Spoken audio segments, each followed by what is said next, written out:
Hello, and welcome to Hospitality and the Infinite Game, a podcast series focused on answering one simple question. What type of hospitality industry do we actually want to create?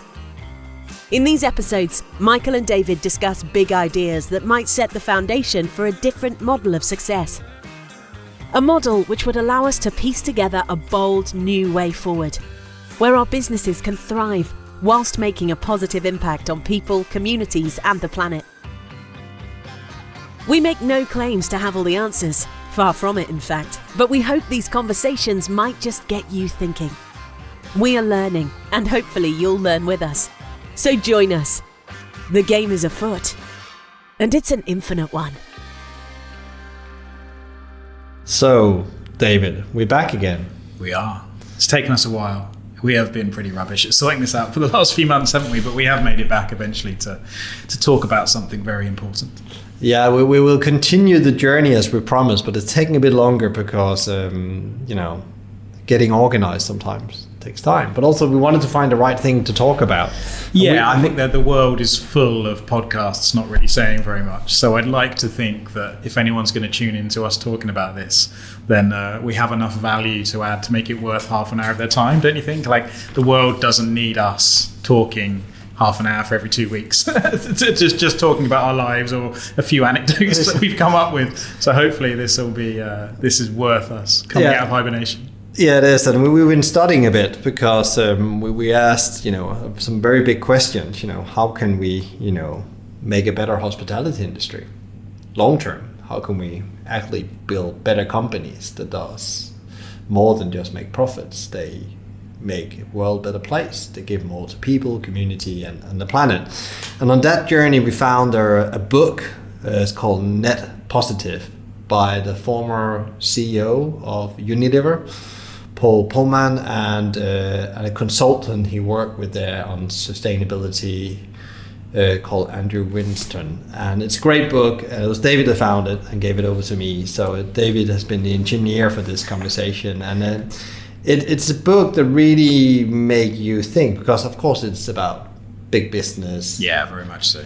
Yeah, I think it is. It was actually the line, it was the kind of tagline on the book that drew me in the first time when I saw the kind of promotion for it, and the subtitle is "How Courageous Companies Thrive by Giving More Than They Take." Yeah, and I had an initial reaction of, "Oi, you stole my line!" Like I use that to kind of as a goal for what we're trying to do, or whether we can get restaurants to a point where they can do that. And I was like, okay, maybe there's some values aligned here. And as soon as I dug in to start reading this, I knew I had to share it with you, because whilst it's impossible to say it is the answer, our whole search, why we started this Hospitality in the Infinite Game series of conversations to try and build a model for the hospitality, to discover the fragments of a model that we can share with people for a better industry. It feels like this offers a decent solution from people that probably know a lot more than us about the big scary world of business across different scales. So I thought it was really exciting for what it started to show was possible at a level where the scale is such that if they can do it and make a difference at this level, then surely we can apply these lessons or reflect on them for smaller businesses, whether it's a design agency like mine or whether it's actually a restaurant or hospitality group itself. But how did you feel having picked it up and flicked through it? I totally agree with you. It's really for big business, and big business really need to transform if we're gonna save our planet, brutally says, without being too much activist about it. And I think he paints a very good picture about his journey in Unilever, which was actually 10 years. Yeah. It took him 10 years to fulfill this project and get it to a level. At that point, I don't think even the business community really understood what he's done. And I think now he's on that journey, trying to share that through the book, through workshop, through the organization he started, where he actually trying to get engaged global CEOs in solving this. But I think there's a lot of learning small businesses, and especially hospitality, can learn about the complexity that this is actually hard, but when you get it right, the rewards are huge. And I think that's where it ties anecdotally into sort of what we're seeing of the most successful companies and groups within the hospitality industry, which is where it's really interesting. I think it's probably also worth maybe just stepping back a little to define what they describe as a net positive company, what they mean. Obviously, there's the tagline about giving more than you take, but what is that? And there's a couple of lines in there that show how holistic the thinking is in here. It's probably worth also reiterating that Paul Polman, as I understand it, kind of developed this idea of the triple bottom line, the original idea of people, planet and profit, and the three-legged stool of that is something that comes up again and again in here. But this book is not just about sustainability, it's about everything. There's a line in here that's like, climate change is the greatest market failure in history. Inequality is a close second, and the market for wages does not reflect real value. And I think that what's interesting is the way that the social and the economic side are coming together under that umbrella of economics, which obviously relates back to the donut economics book that we were talking about before, and Kate Raworth's got a different way of looking at the same idea. But I think that's a really strong big picture that you pull out, because I think there are people, people want to do good stuff. People want their companies to be good and be a good force in the world. But that can feel so unknowable or so complex that I think often we don't quite know where to start or even what direction to point in. And I think this book is really helpful in, as a manifesto, giving people the confidence to just start and start asking questions. And you stick your hand up and you say, yeah, I do care, and I want everyone in our company to care.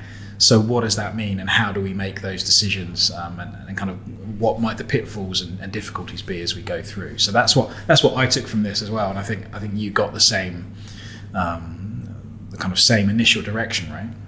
Yeah, and I think it's really interesting because I think also he tried to take responsibility for principle what he says my generation has done to the world after the Second World War. How if you break it, you own it, he says. And he talks about that, if we don't have a society that thrives on all levels, like when you talk donut economics, then business will not thrive. Essentially, there will be a finish line then, and it will really impact business. So business really need to be part of reinventing, models systemically, so business can thrive and society can thrive. So everybody wins. That's exactly it. It's almost the models we've had for a shareholder primacy and that kind of capitalism that has been going on for 50, 100, 200 years kind of worked okay when there were only a couple of billion people on the planet, but it's shown how it doesn't actually stack up as we've got bigger and bigger, and we're pushing against the limits of what the planet can support, and whilst also dragging along a lot of people below the poverty line.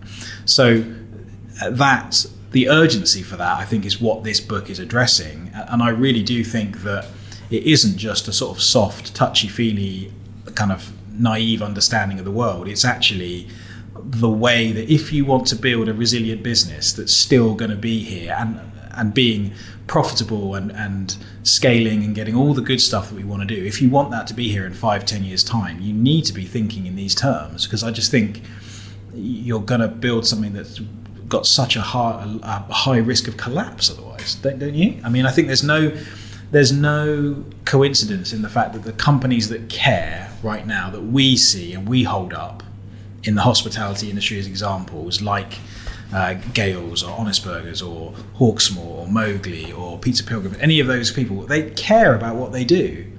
And you see it in the culture that they have internally and how they treat their customers. And you also see it in how they perform, the resilience of those businesses as they've gone through COVID and come out the other side. And I think for me, this is, even if you are being really cynical about it, this is just how to build a resilient long-term business. Yeah, and I think what's really interesting here is actually it's not like a project. He talks a lot about this is not a project that happens next to the organization. It's not a sustainability project. It's not a greenwashing thing. It's how you think operation is integrated internally in everything you do, a bit like cash flow. Yeah. It's part of the three bottom lines. It's not just something you do as a project because now it's a nice thing to do, or I want to do the right thing. you actually integrate in all layers. So there's the internal bit, and then he talks about the supply chain, where you rigorous actually go out, and that's the next layer where you make sure that everyone you work with in your supply chain are living up to make the world a better place on all areas, not just climate change, workers' conditions, education, so on and so on. If you take resources from a community, you bring something back to the community. Yeah, exactly. And then there's the systemic change where you work with, where that's where it becomes really complex in my view, and where you probably have a bigger chance as a Unilever, but it took them a long time to get that point, talking with NGOs, governments about systemic change, because in principle, that's what needed. Take, electricity or farming, we really need to change the whole farming model. That means political input and NGOs input, as well as the farmer and the supermarkets and so on. It suddenly becomes very, very complex and a lot of people involved. But it is possible if you start building from the inside out. And I think that's interesting, because great companies, there's nothing new here. If you think about what we had talked about before, small giants, good to great, we talked about culture and so on. It's actually the right way to do things, but it takes longer time. Exactly, and I think that's why maybe people get put off by some of this stuff in the past, or actually what we see valorized on social media or in the kind of industry press. The press releases of, we're going to open 50 sites this year and we just made £600 million profit, and those are the figures that get out, less than the impact that people are having. So there's a kind of skewed aspect there. But I do think, when you were talking about there, I just kept thinking about this idea of ecosystems that I keep coming back to all the time now. And I do think part of the realization of this way of thinking is that your business, whatever it is an ecosystem in itself. And it is also part of a bigger ecosystem. And I think, as I reflect a lot, obviously most of my time is spent thinking about sustainability and embodied carbon and fit out and all that sort of side of things. I think it's understanding that any system doesn't have a beginning and an end. Things just flow around that system. So from our side, pure sustainability, I'm talking to people about carbon, and there's this whole thing about net zero carbon and people trying to get to that. And I know that that's really important. I know that's what we're doing, but it's also a bit of a myth in that you can't hit zero. You need to think about your business as like a tree in a forest. Like a tree sucks up nutrients and water from the soil and takes sun and energy from the sun through its leaves, which maybe blocks out other kind of organisms around it because it's taking that energy. But then the byproducts of that tree as a system is to give out oxygen in the evening, hopefully, and to provide shade, perhaps, for other organisms that want that. So the tree is a system that is using resources. You can't have net zero resource intake for a tree because it will die. Same as a business, you're going to consume natural resources. So what are the positive byproducts that you're going to give off, which could be social? There should be social benefits for everyone. And I guess the challenge is that very often over the last 150 odd years, money and the generation of profit has been seen as a proxy for social good. And actually it's a bit of a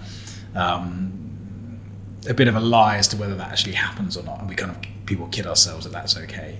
And I think what I liked about this book is the way that it really emphasizes all three of those legs of that stool: the sustainability, the social, and the economic. And I think that ecosystem point is something that I find I keep coming back to. Yeah, and I think what's really interesting also is that he really believes that most CEOs cares, but they don't know where to start because they've been trained in an old system, an old thinking way of creating results. And he talks about his first period in the first phase of being in Unilever, where he very quickly removed 3 quarterly reporting out of the organization, because if they were focusing on that, they couldn't really engage in the long-term journey, the 10-year plan, which he was trying to launch, because they will be focusing on the next earning for the next month. That's a good, I've actually forgotten, but that's a really good point, because the whole point of that was, the economic performance of business, you can't pretend that isn't important. I mean, any of those companies that we mentioned as being good in hospitality run a tight ship. This is not just hope. That's not a way you financially run a business. But you've got to be aware, and we want to be aware and careful that the KPIs and the targets don't stop the good growth and the long-term success of that business, right? It's like, I think in the very first episode we did about the infinite game and looking at Simon Sinek's book, like if you draw someone's eyes down from the horizon and you're looking at the 3 months rather than the 1 year or the 3 years, you make different decisions, don't you? And I think maybe that's do you think that's one of the core things to take out of the book, is to kind of re-look at what you target and measure and the time frames of that to enable you to build a long-term plan? I think there's definitely some learnings. One of the things I could see there was a similarity with, I was very lucky to interview Ari from Singerman, so I keep on going on about this, is that he also talks about a 10-year vision for your business. And he spelled out that vision very early on with the leadership team. And then somehow he got the board convinced of reporting has to go away for us. Or he bought himself some time. He's probably been hanging his name on that we will deliver this and this result, because in the end of the day, that's what the shareholder wanted. But he delivered a much better result because he was able to launch this off. And I think it's very interesting how he got that launched, was that he actually started working with the inner soul of the business. That's where he started. He didn't start looking at projects or where I can make impact. He knew he had to connect people's individual purpose to the organization purpose. And when they defined that, we need to give more than we take, he got everybody involved through programs. It was a long journey, actually finding their own purpose so they could find out what is that we're going to do in all the parts of Unilever. This is a massive global organization. And what he gave them was actually autonomy by doing that, to go out and do their own projects locally. And they came up with much better things than the senior exec or special project management team could ever have done. Yeah, I guess it ties in quite well to a lot of what you talk about with culture and cultural transformation, and avoiding that top-down management idea, and actually trying to embed principles and ideas that can then come from the bottom up, so people are able to just do this without you having to tell them or manage them, or not manage them. Obviously you need to manage people, but it's not a controlling mechanism. It's an empowering mechanism. That kind of servant leadership idea, that you get people who can do things and want to do the right thing and make stuff happen. Do you think that's one of the biggest things that you saw in this then, like that cultural transformation piece, like a way of, or did that just reinforce what you already thought? I think it reinforced what you just said. We already know the good companies that's doing good stuff in hospitality, and everybody, when they talk about them, they always mention their culture, but they don't really understand what the culture is, because it's their unique source in a way, and everybody has to build that unique source. But what I think is really interesting, what we talked about before as well, is that it starts before culture. It actually starts with having clarity is power. So with that journey from a leadership mindset, he got, he changed his senior team. There was quite a shift in the senior team, because there was a lot of people that didn't believe, that's 10 years ago, that didn't believe in this agenda, because it sounded like, voodoo at that point, what we sit and talk about here. Right now, I think it's much more, it's on the board level now. It's something we talk about. We don't know how to do it, but we definitely have the knowledge and the insights that we have challenges and so on. So he was bringing on some very early.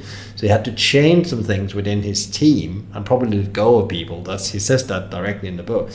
But then he talks a lot about that thing. How do we actually get leaders that has been rewarded for thinking short term to long term? Yeah. Because they want to leave a better place, a better planet for their kids as well. And that was where he had it. And I think that's where it starts. And then when you start to unlock into every individual purpose, as you say, you release autonomy to them. You give them, freedom to operate, as I call it. And then you can start actually bringing that vision to life, bringing the soul back. Because in a way, he also talks about it was a company that has lost its way, direction and soul. So that process helped the first couple of years out with getting extreme clarity. And normally I say in leadership, your job is to create clarity. If it's not clarity, your job is to create clarity and purpose and meaning for this organization. Then the culture is going to deliver that clarity, purpose, in a way through its values. Yeah, that makes sense. So again, it comes down to leadership and that first step of making sure that you are determined to show that you care. this is about trying to create businesses that care, and then as a leader, doing the hard work, right? Because that's the first part. Is some people need to decide to either start something in this manner or change something that exists to be more this way, and that is going to sometimes be a hard struggle. You have to sell that to certain people, or people aren't going to be on board. And I guess the point is that change, like any transformation in any company, is going to be potentially difficult, but someone needs to stick their hand up and say, I'm going to do that. Yeah, and I think it's that thing, you just talked about, do you really care? And if you care, then you have the key to unlock what I call the company's soul. And then I think we've already been talking about, like, he had really big visions for where Unilever had to go. So it's not like he didn't came with some crazy ideas. Yeah. But what he needed is to get help distilling those ideas, make them implementable. Because in a way, I mean, though the scale issues that they're coming up with something like Unilever, it should be alien to almost everyone listening to this podcast. It should be easier if you have one restaurant or 10 or 20 or even 50 restaurants. The problems should still be simpler or more singular and clearer than having to do it across the entire world, across however many tens of thousand people that they employ. So you shouldn't be having to turn quite so big a boat, right? So hopefully, I mean, maybe that clarity is still difficult at that level. I don't know. Maybe clarity and doesn't come as easily, when we're trying to work everything else out and we've got the day-to-day problems going on. And I think that's why it's important to build that 10-year vision, because that's part of the hard work of getting clarity and get your people involved, as we talk about permission to operate. Because if you read this book, there's so many case studies of how they in Unilever did it in very different ways in different parts of the world, or different brands. So Ben & Jerry did one way, Dove did another way. So they actually found where there was relevance to that brand they operate as well. And it could also be in a restaurant group in the city. It gives more sense to be involved in that local thing. Honest Burger has that thing with local involvement, where they have local suppliers in the supply chains. That's hard. That's very difficult from a supply chain management point of view, but also from a marketing point of view. But they do it. And that's the difference, I think, where you actually start to give that permission out to people to find the thing. But you have to set the vision. You have to be part of setting that purpose. And then they interpret that purpose, which I think is very interesting. It's such a big top-down, you would say, in a top-down industry as fast-moving consumer goods are. He's really changing that. And then they also acquired purpose-driven brands to put more energy into the company and come up with crazy ideas, getting founders in. It was really interesting. It starts to become a virtuous cycle at that point, after you've I know in Good to Great they talk about the flywheel. It takes, you feel like you're putting all this effort in to get nowhere to begin with, but then eventually it will generate a momentum of itself that keeps going. And I guess that's kind of where he's trying to get to, which is really interesting for the size of that company. But I thought as a way of looking at things, I was very much kind of convinced that it was very interesting and applicable as a way of thinking for the hospitality industry, I think. And I think, that stuff you mentioned there about working with local suppliers, a question just came to my mind is that, and I think you touched on a little bit there, is there will be a different flavour of this for different companies. As you say, some people are more analytical and they probably want to measure something, which just reminded me of there's a company called the East Timor, I think, Food Lab. It's in East Timor, which is the tiny little country over towards Asia, and I can't even remember exactly where it is. And they've got this food lab, and they have an impact dashboard on their website where they measure against the UN SDGs how many litres of water they've saved, or how many people they've trained in certain skills and stuff. And that, if anyone hasn't seen that, I'd Google it and look it up, because it is really interesting, the way of trying to create numbers and something quantifiable to track against this slightly nebulous qualitative being good and being better. But then there are other companies where it is more of about a human social connection, and it is just, I want to work with great suppliers that I know, and I know they do good, and I know their kids, and it's a much more small scale humanity, and I don't think either one is necessarily right or wrong. I just think it's almost about scale, isn't it? And I think within the hospitality industry of people that might be listening to this, there's probably going to be more of that mix of people who are coming at it who want to quantify something, and others who just want to know that this is a way that will get us to business being a force for good.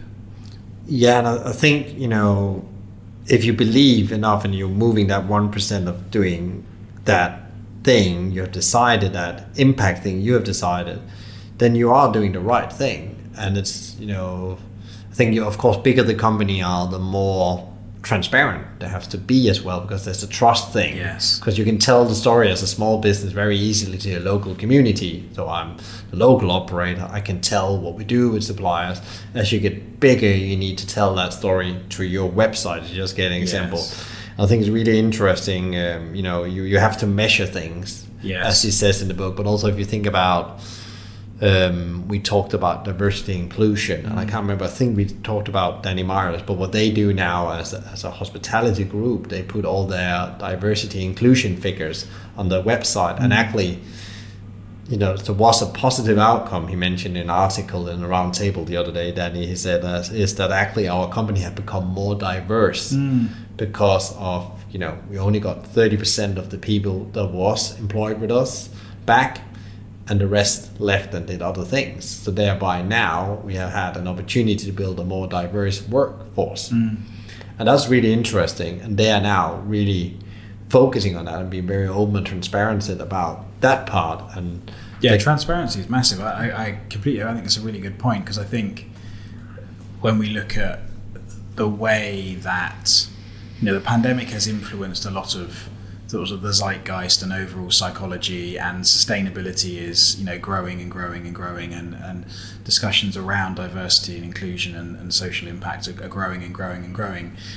But obviously what that means is people want to talk about it more, and therefore you're getting some greenwashing, or you're getting purpose washing. It's the other one I heard the other day, where people it's this kind of maybe even genuine desire to be showing these things that they're doing, but they're really not doing enough to justify showing off those little bits that they're doing. And transparency is the only weapon against greenwashing or any of that stuff. Like, if you are just completely open about what it is that you're doing, and all the good bits and the bad bits, then that as a tool is going to help you be better genuinely, isn't it? I think it's just essential, because we can't have trust without transparency either. And I think we are, as a society, and this is maybe taking it up a bit bigger than the book, it's like we're on this discourse in society about what's, I'm right, you're wrong kind of thing. And what he's also saying is that the transparency should actually help us get back to an even keel and actually starting trusting each other more. And that goes on all levels. It's with internal, external, with your suppliers, with your lots of people. When they do impact, they work with some kind of organization. It could be an NGO or an organization that has set out to focusing on doing that thing, if it is bringing clean water to the third world or whatever it is. And I think the lack of transparency is actually one of our challenges in the industry, because there was this debate in April around the new obesity, tackle obesity, and the government put new calories in and rules for that for menus. And in principle, there's only operators more than 250 people that has to do that. And I would say the progressive operator have already said, okay, well, this is going to happen, and it's part of me being transparent to society, but also showing my people we can talk honest about it. We know when we eat a burger or a pizza, that's a treat. You shouldn't eat that 3 times a day or 7 times a week. But then let's also talk about, when we talk about transparency, where does our produce come from and so on. So transparency is a complex thing, but it starts somewhere, and you start to share that information before it becomes law, because then in principle, in my view, you're not building trust, you're just reacting to what's normal.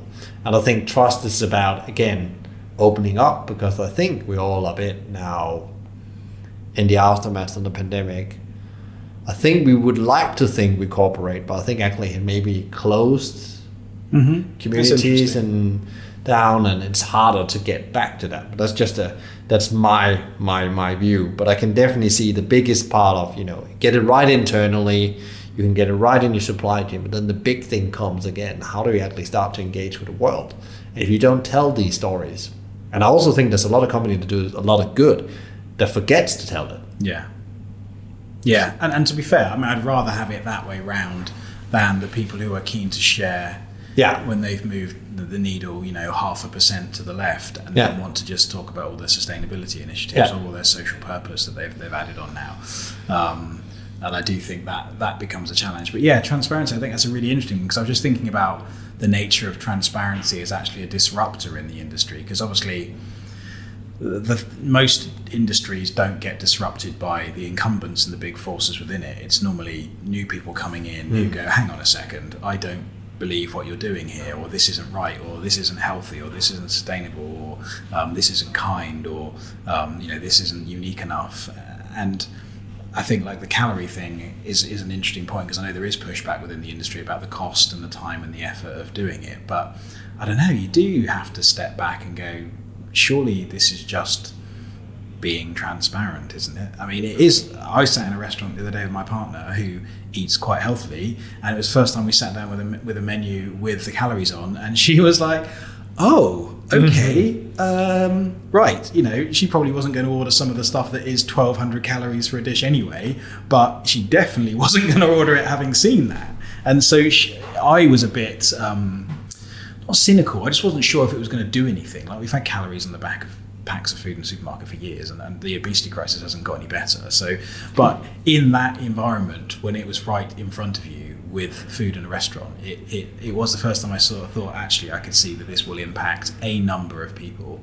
So therefore, surely that has to be positive transparency, doesn't it? And then, as an operator, you've seen a thing on a dish on your menu and you go, oh God, that's actually 2,000 calories. No, we can't have that. Let's change it and make it a bit healthier, because we can't, we can't face putting that on the menu. So surely that is an example of transparency should be a force for making a better hospitality business that is making a better contribution to society. Because actually obesity is one of the negative effects that comes out of, it's not the hospitality industry's fault, but you can't deny that when many meals are being eaten out, that will have a contribution to people's health levels, right? I think also it's just a starting point. When you just take from the food point of view, then you will have provenance, you will have environmental impact, it will just come one after the other, but it will be with delay from the politician. And I think this is a great opportunity, because that's actually, thinking about the internal bit, what you're in control of, that's where maybe take some effort and some time and money. I appreciate all, and we are on the back of a pandemic, but I think actually that's where you can have some easy wins becoming stay in the term, net positive company. Yeah. Because also your employees will actually, appreciate it, and actually slowly you will get the swing wheel effect you talk about. But again, you have to start somewhere, and actually you always have to be before legislation or law, because then it just looks like you're doing what you need to do because now you're told to. Yeah, the law, I think, is not a high enough standard of ethics for any of us. Or, we should, the defense of, the whole tax avoidance thing. Yeah, but it's legal. Yeah, but is it ethical? Like, I think we need to be leading better than that. And I guess we probably want to be wrapping up soon on this episode, but I just think they talk about the fact that we're facing existential issues, as a collective, species. Humanity is dealing with all kinds of things about, inequality and climate change, and we aren't going to be able to solve those on our own. We need to be able to collaborate better and understand how we fit within the ecosystem. I really think that, will things get better or will they get worse? Well, actually, do you know what? It's in our hands. The solutions are really there. The ways of working and thinking are there. We just need to put the effort in if we're going to try and create businesses as a force for good that can deal with climate change, biodiversity loss, inequality, the racial divide, poverty, and everything else. We need to create businesses that have the empathy and compassion to actually contribute towards those problems. And I think that this book is definitely a great read for anyone that wants to pick up on those. Yeah, I think what really, you come to we touched a bit on the implementation, and I think what's really interesting, he talks about, as in Good to Great, they call it face the brutal facts. He says face the elephants, and really, if you don't know something in your supply chain, go and find out and face it, even if you don't like the result. Yeah. Deal with it. And that's like the first step of implementation, really understand where the issue and actually spending the time where that, if we say anything people can do very quickly, they can actually start just asking simple questions through the supply chain or internally. Definitely. How we do things. And I think then it comes back to the culture piece we already talked about, that, building that culture and be consistent on building and evolving that all the time, every day. And he says something in the book, which I marked and I've gone back to a couple of times, because I'm very, as people know, believe that culture are the bedrock of creating good companies. He said the best legacy as CEOs can leave an organization is embedded values, which result in a stronger culture and better people than when they arrived. So it's about actually building a culture, so when you put people or hire people, when they leave, they're better off.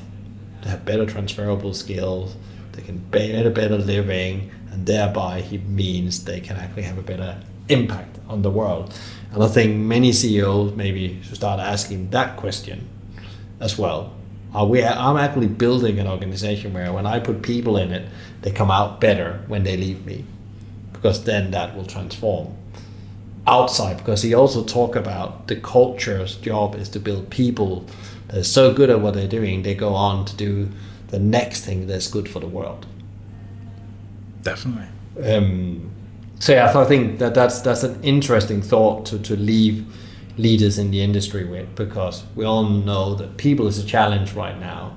But actually, if you start there with that thinking and build an organization, actually start solving problems. That's a really good point, because again, the recruitment crisis, which also, by the way, we're in a hospitality bubble, so we just see all the vacancies and the issues in hospitality. But look at the news, look at other industries. Almost everyone has a recruitment crisis of some kind. Yeah. But you don't solve that with a kind of sticking plaster solution of paying a bit more money or any of that sort of stuff. You solve it long term by creating a company that's worth joining within an industry that's worth being in. Yeah. And those are tough, hard, bigger questions, but you need to solve those. And I don't profess to have the answer to those at all. I'm just the design guy. But I think you need to be able to ask those honestly and see, with that question is, are we a company worth joining? Yeah, and I think, again, is that agenda should be on the forefront, the desk of the CEO, and not just left to HR. HR should help, or people should help making that happen. And I think that's like the bedrock for getting all the other things to do, because if your people or your culture collapses or gives you setback all the time, you can have the greatest ambition on a net zero impact kind of project or a social project, but it can't be done because you're dying in operational challenges, because you don't have the capabilities or the energy inside the organization to do that. And I think he finished off the book, actually, that's the last chapter, he talks about culture is the glue. And then he leaves us on we need to take action now. I quite liked, there was a line here that I was looking at, which is, again, one of the absolute conclusions of it, which is quite a nice way to end the podcast, is this little paragraph here. We will choose our destiny together. We're asking for more trust, more courage, and more humanity. Do you care? Do you have the willpower? Can you find the moral leadership to do what we must?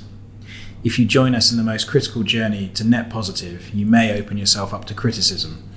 You'll make mistakes, but the rewards are enormous for you, for your business, which will thrive in a whole new way, and for all of us living together on this spinning imperfect ball.